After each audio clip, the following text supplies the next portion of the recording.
In class 9, we will start the chapter civics, chapter 1, democracy. What is democracy? Why democracy? Yesterday we have discussed about the features of democracy.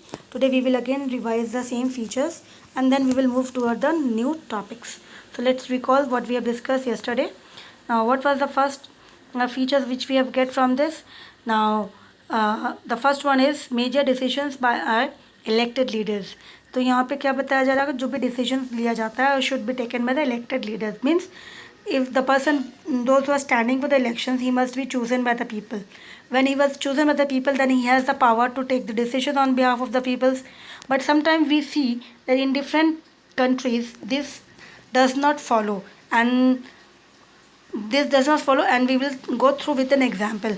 तो मतलब यहाँ पर क्या है कि हमारे जो आसपास के कुछ देश है जहाँ पे ऐसा नहीं होता है, जिसके लिए यहाँ पे हमें बताया गया है. एग्जाम्पल्स के थ्रू हम यहाँ पे देखेंगे. जैसे मान लेते हैं हमारे पड़ोसी देश जो है, हमारा नेबरिंग कंट्री जो है पाकिस्तान.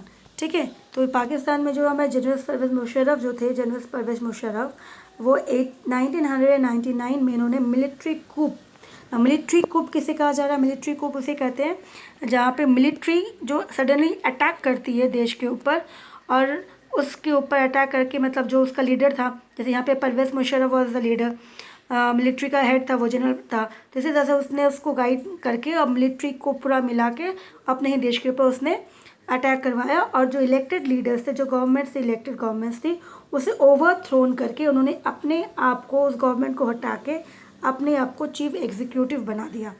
बाद में उन्होंने क्या किया, चीफ एग्जीक्यूटिव से उन्होंने अपने आप को एज अ प्रेसिडेंट घोषित कर दिया उस देश का. तो मान लो कि यहाँ पे लोगों ने इसको वोट नहीं दिया, कुछ नहीं दिया, फिर भी इन्होंने इतना सब कुछ काम कर लिया.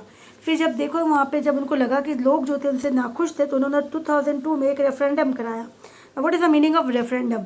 रेफरेंडम का मीनिंग है यहाँ पर कि elections and open elections where the people have the right to choose the person either say yes और नो. तो इसी तरह से इन्होंने रेफरेंडम करवाया देश के अंदर, और जहाँ पे जिससे उनको लगा कि उनको और 5 ईयर्स एक्सटेंशन मिल जाएगा, और लोगों ने इस तरह से उन्होंने करवाया. ना पाकिस्तान मीडिया जो थी, ह्यूमन राइट्स ऑर्गेनाइजेशन जो थे, डेमोक्रेसी एक्टिविटीज़, ये सभी ने कहा गया that the referendum was based on, किस पे बेस्ड था यहाँ पर? रेफरेंडम वाज बेस्ड ऑन, यहाँ पे कहा गया बेस्ड ऑन मेल प्रैक्टिस. तो यहाँ पे कहा गया जो भी था वो रेफरेंडम, वो मेल प्रैक्टिस किसे बोलते हैं हम लोग? मेल प्रैक्टिस मतलब यहाँ पे हो गया कि वो गलत तरीके से, मतलब कि उन्होंने सही से नहीं किया. इलेक्शन जो होना चाहिए था सही से होना चाहिए था, जहाँ पे लोग जो है अपनी मर्ज़ी से यस बोले, नो बोले, लेकिन ऐसा यहाँ पे कुछ भी नहीं हुआ. वहाँ पे मेल प्रैक्टिस हुआ, फ्रॉड हुआ, मतलब चीटिंग हुआ, इलेक्शन के अंदर चीटिंग हुआ, और जिसके कारण परवेज़ मुशर्रफ जो है वो जीत गए, और जीतने के बाद जो है उन्हें 5 ईयर्स की एक्सटेंशन मिल गई. सो इन अगस्त 2002 में ही इशूड, तो उन्होंने क्या किया, जब वो जीत गए इलेक्शन, तो उन्होंने एक नोटिस इशू किया, एक इलीगल इशू किया, लीगल फ्रेमवर्क उन्होंने ऑर्डर किया that amended the constitution of Pakistan. तो जिसके अंदर उन्होंने कुछ चेंजेस, अमेंडमेंट, मतलब यहाँ पे क्या हो गया, अमेंडमेंट क्या है, अमेंडमेंट किसे बोलते हैं? आप लोग अमेंडमेंट पढ़ते हुए आ रहे हो, वापस मैं रिपीट कर रही हूँ क्लास. अमेंडमेंट किसको बोलते हैं? जब हम कोई चीज़ें हमारे कॉन्स्टिट्यूशंस के अंदर ऐड करते हैं या फिर रिमूव करते हैं, मतलब कोई नया चीज़ ऐड करते हैं या फिर पुराने इसको हटा के, तो इसी तरह जो चेंजेस करते हैं उसको अमेंडमेंट कहते हैं. तो कॉन्स्टिट्यूशन किसे कहते हैं? जो रूल्स बुक्स है हमारी, उसमें उन्होंने कुछ अलग छेड़छाड़ की. तो ये एक नाम के अकॉर्डिंग किया, लीगल फ्रेमवर्क के नाम के अकॉर्डिंग उन्होंने ऑर्डर निकाला और इसी तरह से कर दिया. अकॉर्डिंग टू दिस ऑर्डर, इस ऑर्डर से क्या हुआ कि जो था, president can dismiss the national and provincial assembly. तो इस ऑर्डर से इन्होंने, इसका मतलब ये हुआ, इस ऑर्डर में क्या लिखा था कि प्रेसिडेंट के पास पावर है कि वो डिसमिस कर सकते हैं किसे? जो असेंबली है, नेशनल असेंबली, मतलब पार्लियामेंट्स में जो भी लोग हैं चुने गए थे लोगों के थ्रू, उन सबको डिसमिस कर देंगे. और जो स्टेट असेंबली थी, जो स्टेट के अंदर जो असेंबली थी, जो पार्लियामेंट था, उन सभी को वो डिसमिस कर देंगे इनके. The work of the civilians cabinet is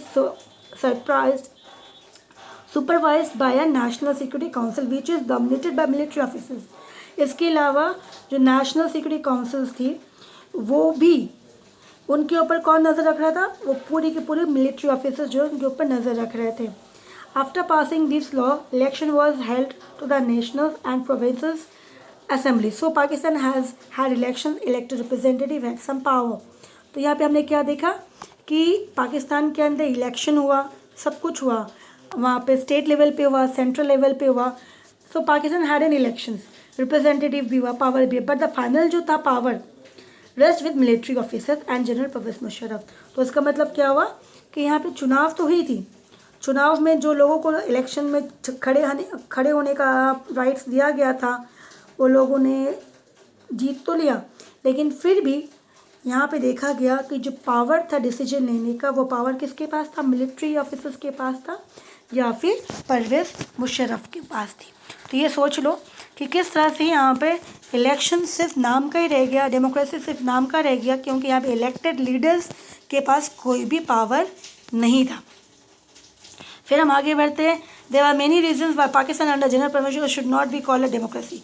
तो इसी तरह से हम आगे बढ़ते हैं।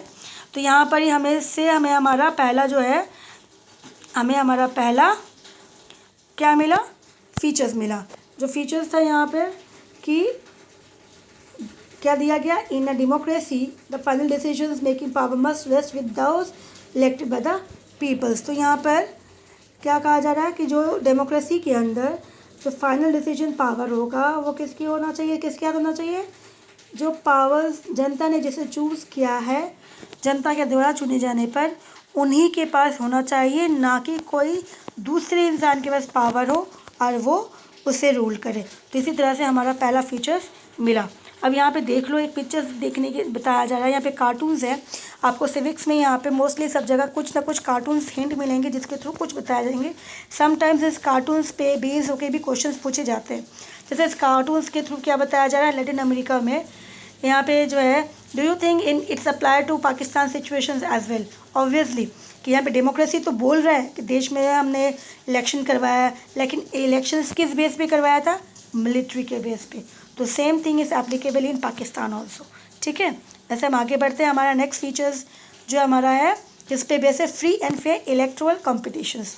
अब हमारा आता है दूसरा वाला, जैसे कहा था कि अब इलेक्शन तो हो रहा है, जिसे हमने देखे यहाँ पे पाकिस्तान में कि यहाँ पे इलेक्शन जो था फ्री नहीं था, फेयर नहीं था, जहाँ पे उन्होंने मैल प्रैक्टिस की थी, चीटिंग की थी।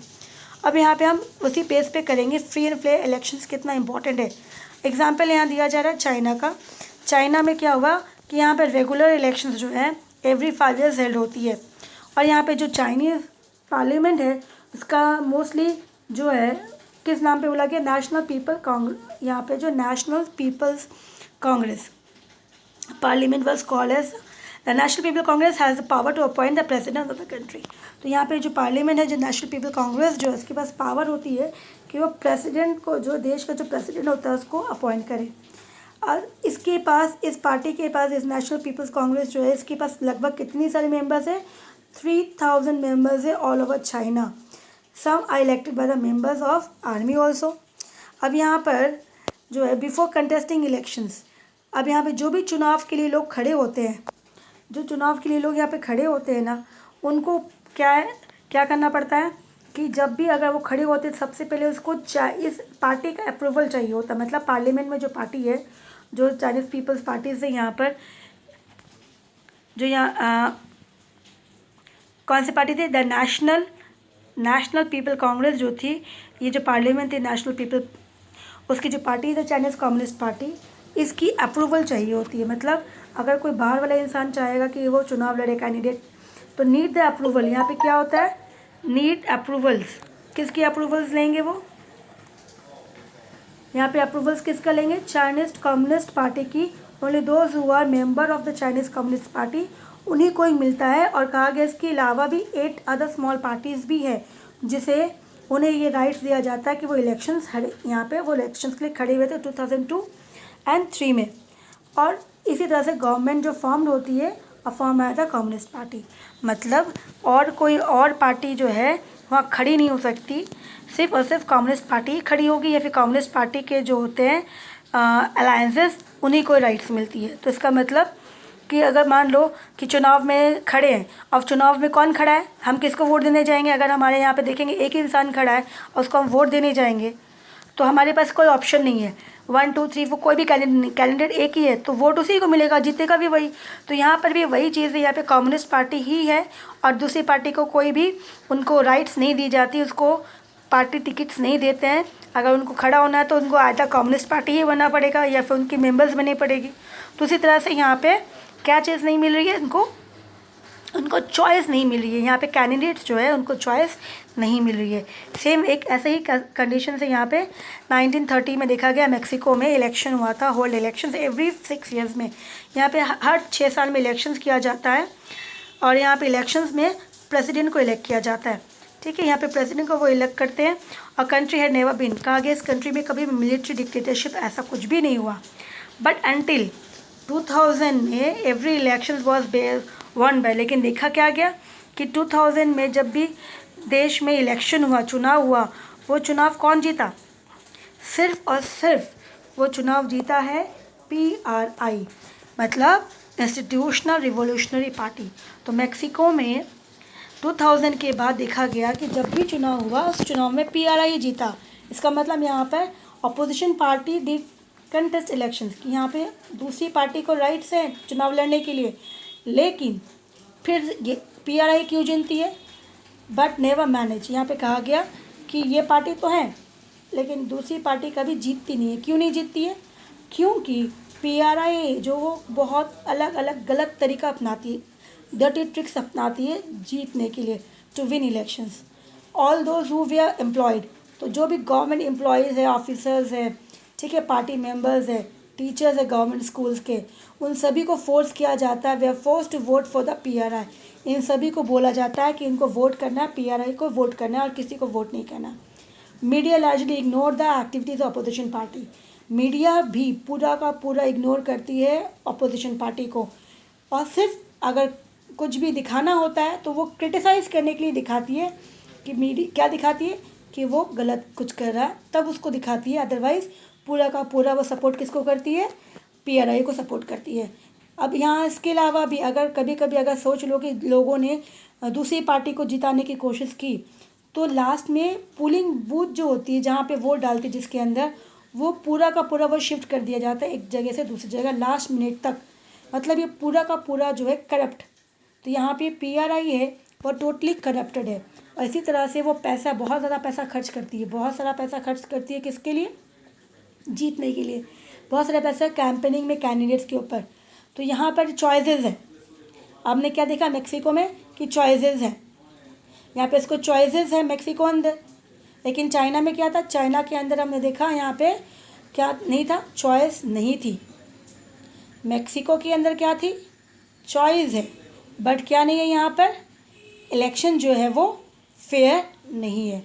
इलेक्शन जो है वो फेयर नहीं है। यहाँ पे इलेक्शन जो हो रही है चाइना के अंदर, मेक्सिको के अंदर, वो फेयर नहीं है। चाइना के अंदर इलेक्शन जो हो रही थी इसमें क्या था? सीरियस चॉइस नहीं था कोई। मेक्सिको के अंदर क्या था? वहाँ पर चॉइसेस तो थी बट क्या नहीं था? यहाँ पे देखा जाए तो इलेक्शन फेयर नहीं थी। तो इसी तरह से हमें हमारा सेकंड फीचर्स जो है वो हमें मिला।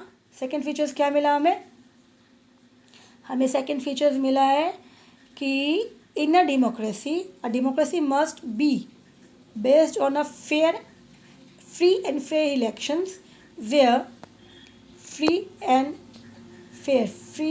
Fair election. अभी हमने फ्री का मतलब समझाया, जहाँ पे कोई दबाव ना हो किसी के ऊपर और आराम से हो। फेयर मतलब कोई चीटिंग ना हो। और country those who are currently in ruling power, अब जो बंदा हमेशा जीतता है तो मतलब अगर वो हमेशा जीतेगा तो कहीं ना कहीं तो गलत हो रहा है। तो अगर वो हारता है तो those who in currently in power must have fair chance of losing.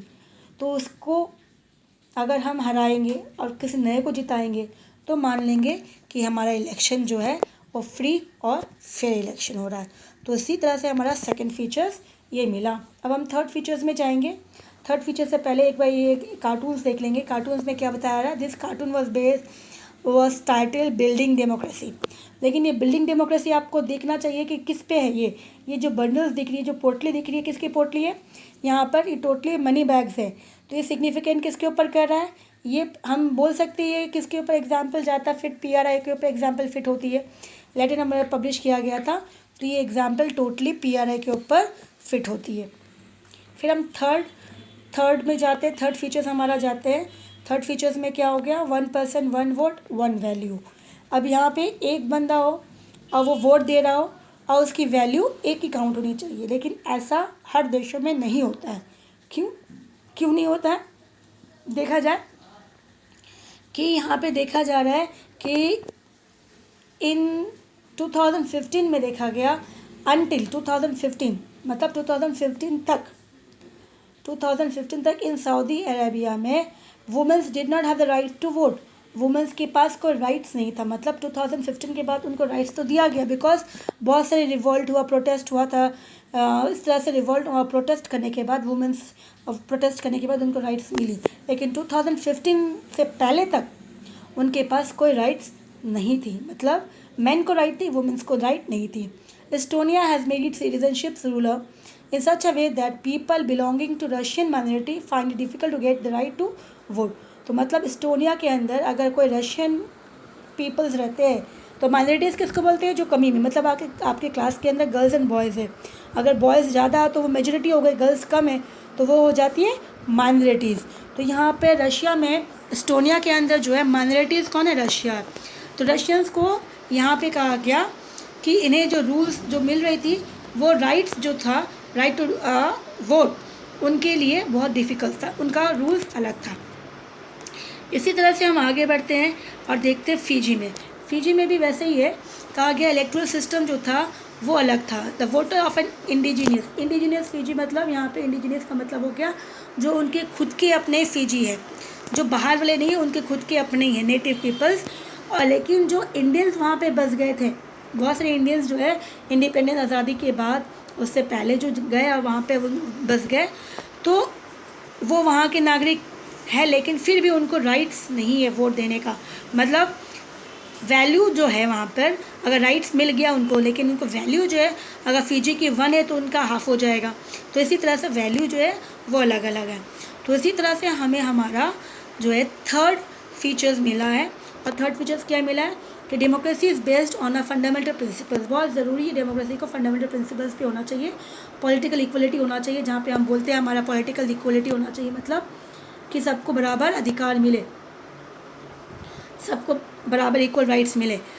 That gives us a third. तो यहाँ पे हमें थर्ड में क्या बोला कि in our democracy each adult, ना यहाँ पे क्या बोल रहा है? Democracy each adult. तो अडल्ट किसे बोलते हैं हम यहाँ?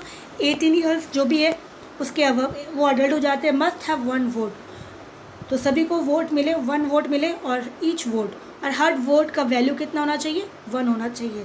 तो मतलब आइदर वो मेल हो, फीमेल हो, रिच हो, पुअर हो, कोई भी हो, सभी को वोट देने का अधिकार हो, और सभी की वोट की काउंटिंग एक ही हो, बराबर। तो इसी तरह से हम आगे बढ़ते हैं हमारा नेक्स्ट फीचर्स में। अब यहाँ पे एग्जाम्पल देख लेते हैं कि यहाँ पे कुछ कार्टून्स है। एट लास्ट 1 मैन 1 वोट, यहाँ पे जिस तरह से, तो यहाँ पे किसके एग्जाम्पल्स है? मान लो अभी हमने पढ़ा, जैसे फ़िजी में नहीं था, सऊदीया में वुमेंस को नहीं था, एस्टोनिया में रशियन माइनॉरिटीज़ को वोट्स देने के अधिकार नहीं है। I like it better when I was the 1 man and the 1 vote. तो ये मोस्टली जो है, ये कौन से देश के बारे में कहा जा रहा है? यहाँ पे देखो, यहाँ लिखा हुआ है इराक़ के बारे में लिखा हुआ है, सद्दाम हुसैन, जहाँ पे जब वो थे तो इस तरह से वो जो मतलब मुस्लिम्स जो थे, मुस्लिम्स के दो सेक्ट्स होते हैं, तो इसी तरह से उन्होंने भी इस तरह से भेदभाव किया था, तो उस तरह से उनको बताया जा रहा है उसके बारे में। नाउ नेक्स्ट हमारा आता है जो है फीचर्स, वो है rules of law and respect for rights. तो ये हमारा फोर्थ फीचर्स आ रहा है, रूल्स ऑफ लॉ। बहुत ज़रूरी है rules of law and respect for rights. Rules बनना बहुत ज़रूरी है, रूल्स एंड रेगुलेशंस बहुत ज़रूरी है। जैसे मान लो स्कूल में अगर रूल्स एंड रेगुलेशन नहीं हुआ तो कोई भी लोग कभी भी आ सकते हैं, कोई किसी की रिस्पेक्ट नहीं करेंगे, राइट्स की रिस्पेक्ट नहीं करेंगे, टीचर्स को रिस्पेक्ट नहीं करेंगे। जैसे मोस्टली तो जो नहीं करते उनको तो प्रॉब्लम होती है। तो इसी तरह से हमें बहुत ज़रूरी है रूल्स को माने और राइट्स को, अपने जो राइट्स दिए गए उसको रिस्पेक्ट करें। तो इसी तरह से ये एग्जाम्पल है, और एग्जाम्पल से हम आगे बढ़ते हैं। एग्जाम्पल कौन से कंट्री की? जिम्बाब्वे जो है, कहा गया इट अटेंड इंडिपेंडेंस, इसको आज़ादी मिली थी, जैसे हमें आज़ादी मिली थी 1947 में, किससे? वाइट माइनॉरिटी, जैसे हमें भी मिली थी ब्रिटिशर्स से। तो यहाँ पर भी यूरोपियंस जो थे यहाँ पे रूल कर रहे थे, लेकिन यहाँ पे कहा गया माइनॉरिटी, मतलब ये वाइट पीपल जो थे थोड़े थे, और जिम्बाब्वे के खुद के लोग ज़्यादा थे, लेकिन ये बाहर वाले जो थे वो थोड़े थे, और लेकिन थोड़े ही होके भी उनके ऊपर वो हुकूमत कर रहे थे। इन 1990 तो इनको आज़ादी मिली थी 1980 में। Since then the country has been ruled by, तो उसके बाद से कंट्री जो रूल किसके थ्रू हो रही थी, ZANU-PF, ये जो थे party that lead the freedom struggles, ये पार्टी जो थी ZANU-PF, इस पार्टी ने फ्रीडम स्ट्रगल्स में बहुत ज़्यादा भाग लिया था, मतलब पार्टिसिपेट किया था, स्ट्रगल किया था, और जिसके कारण इसी पार्टी जब ये स्ट्रगल जीत गए तो इस पार्टी को पावर आ गई और पार्टी जो है पावर में आ गई।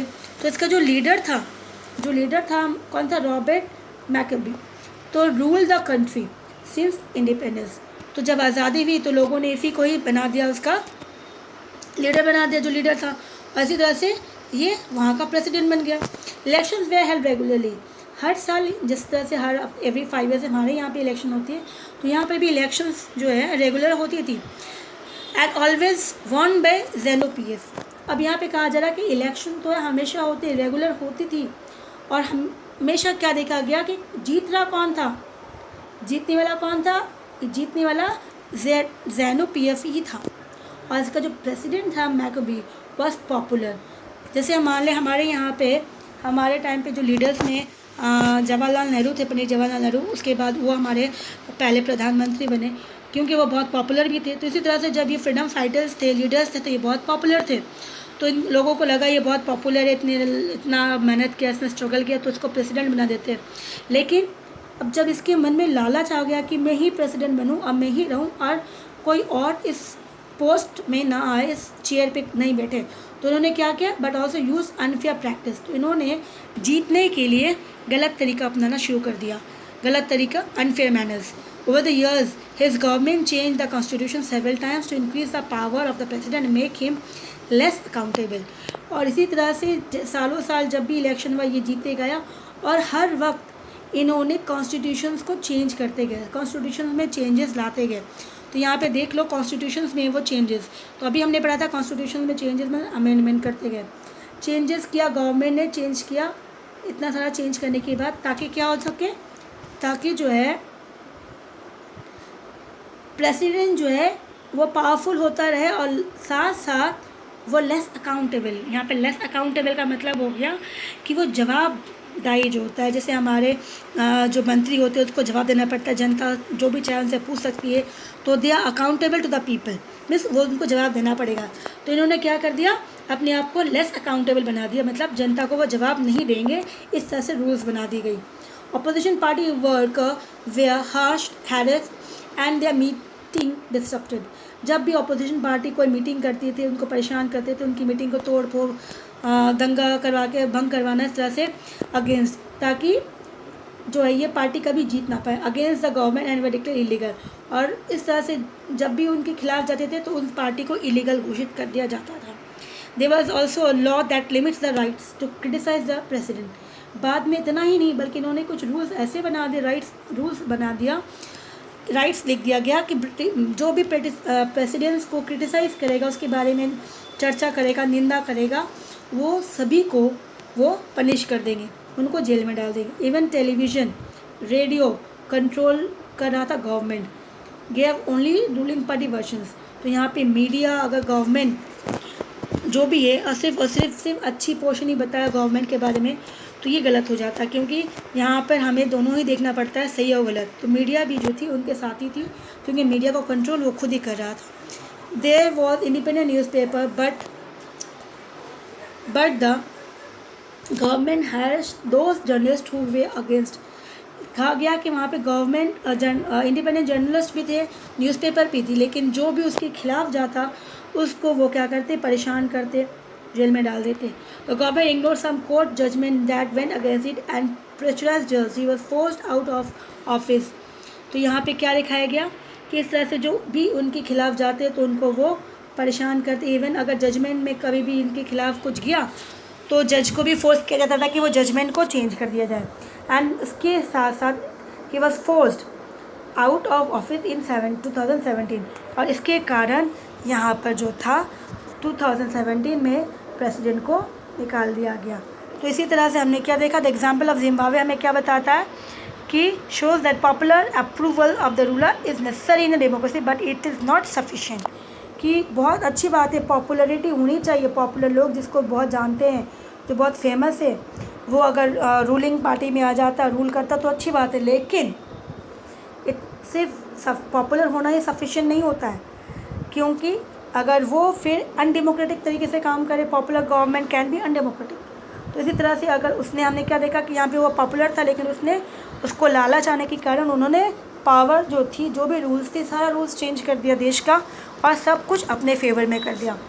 तो पॉपुलर लीडर्स फिर क्या देखा हम कि वो कैन बी ऑटोक्रेटिक, मतलब वो डिक्टेटरशिप, ऑटोक्रेटिक में अकेला हुकूमत करना चाहता है, अपनी ही मनमानी करना चाहता है और वही रूल करना चाहता है, ऐसा भी हो सकता है। If we wish to assess a democracy, it is important to look at the elections, but it is equally important to look before and after the elections. There should be sufficient room for normal political activities, including political opposition in the period before elections. This requires that the state should respect some basic rights of the citizens. They should be free to think, to have opinions, to express these in public, to form associations, to protest and take other political actions. Everyone should be equal in the eye of law. These rights must be protected by an independent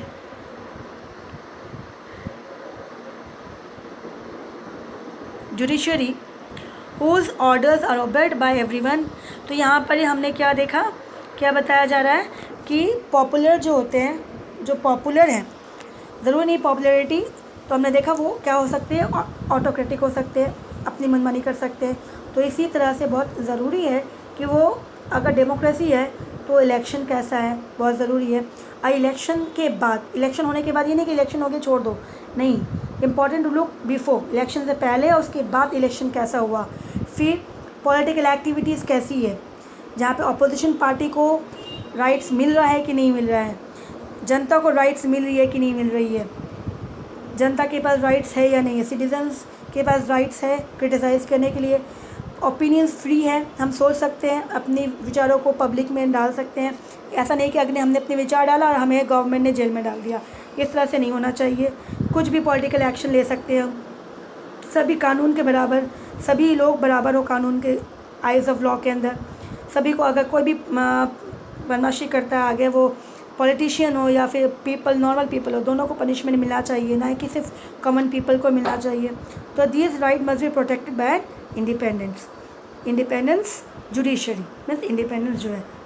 तो यहाँ पर देख लो एक example यहाँ पे वापस दे रहा है कि मिलिट्री पावर्स है इस तरह से, और वो दिखाना चाहता है कि देखो ये डेमोक्रेसी, मतलब ये डेमोक्रेसी नहीं है, हमें डरा के धमका के दिखाया जा रहा है कि यहाँ पर डेमोक्रेसी है।